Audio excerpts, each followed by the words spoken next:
Hi everyone, welcome back to Entity Studio. Today's piece is called Valentines. This is the fourth in the celebration series. It actually was the last one that I ended up sketching out, and there are 6 of them total. So I figured I'd try and get this one in for Valentine's Day, but that didn't happen. So I went ahead and finished it anyway. Today, or for this piece, I tried to focus on new characters, colors, and trying out a few new techniques. And for the characters, I definitely wanted something a little bit more tropical since I hadn't really tried to do that yet. And so the female character is definitely more of a frozen drink, like a frozen daiquiri or a pina colada. The sketching part of this phase actually didn't take very long to sketch out the initial piece, but you'll see that I changed the male character because I didn't like the angular look, and it reminded me of the cupcake a few weeks back. So I wanted to try something else when it came to the overall shape language for that male character. Well, for both characters actually. And so I changed it up to be a more rounded glass. I don't know what it's called, if it's like a snifter or whatever. I don't really know that much about glassware, to be honest. But anyway, tried out some different shapes for these, which I really ended up liking. Went with more overall rounded shapes for everything, so there are very few angles anywhere.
For the colors, I went ahead and tried out a few new things on there too. I didn't necessarily have a definitive idea of what I wanted the colors to be, so you'll see that I changed up the colors quite a bit throughout this entire process.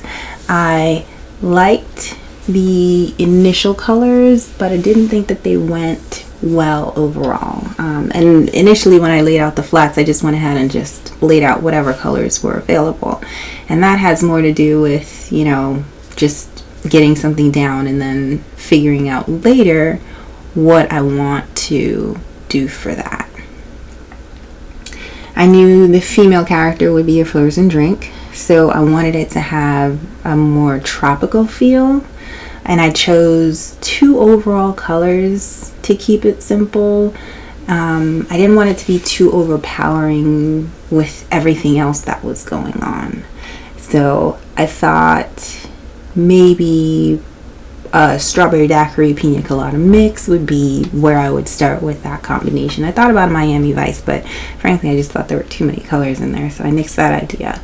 I liked the orange that I initially started out with for the female character, but I didn't really feel like, once I put in the background and everything else, I didn't really feel like it worked very well for this.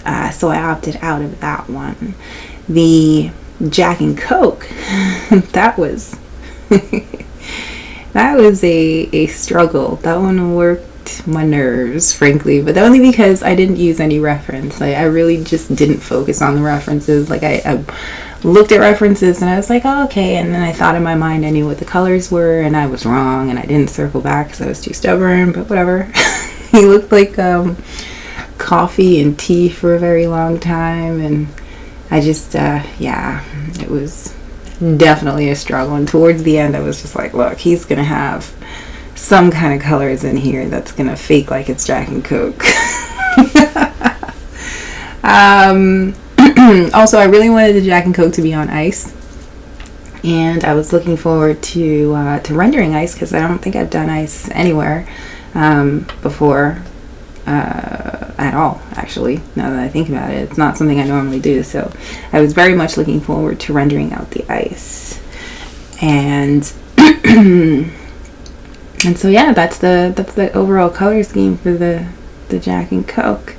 I did try out quite a few new techniques during this entire process. I really wanted to use like some of the same techniques that I used for the Margarita and Girls Night. So the tropical frozen drink actually has I used one of the textures brushes to do that, and I went back in over the lines with that same texture brush to really make the ice aspect pop. The brush that I used for the background to create the heart is the angular airbrush, which is something that I rarely have used in the past, but it worked out really well in several places on this piece. And earlier in the piece you'll see that I created just one flower and then copied it and increased the size, stretched it out a bit, made the heart shape, and then came up with this. And then to color it, all I really did was lock the transparency layer and then try out a few different color schemes until I settled on the one that I liked.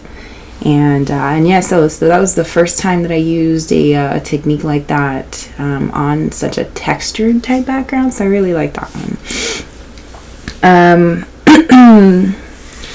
The color dodge is another thing that I ended up using in this piece towards the end with the highlights. I was, for the cherry specifically, I struggled with the color for that one because the background was red, and I tried changing the background, but it didn't really work out so well.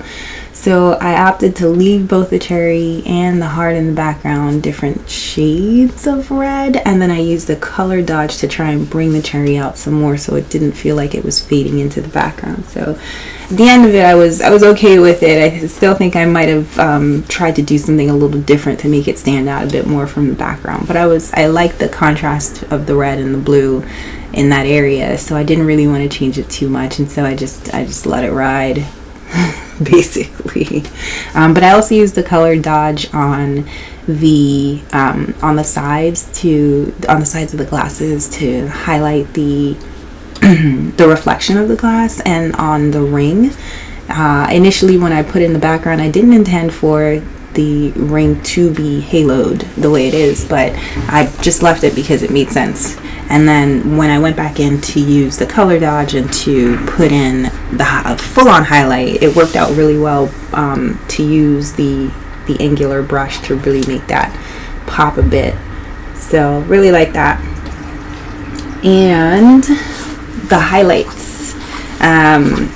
I feel like I put in a lot more highlights in this piece than I normally put in, and that was just because I feel like there was so much more reflectiveness on these glasses. I don't know. I honestly am not sure why, but I really appreciated the fact that I could just go crazy on the highlights for this one. I don't know why.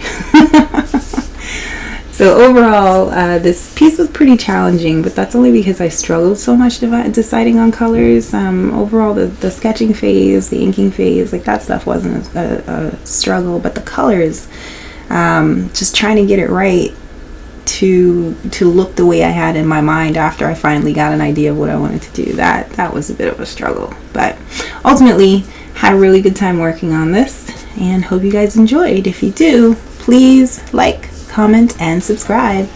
Thank you. Have a great day.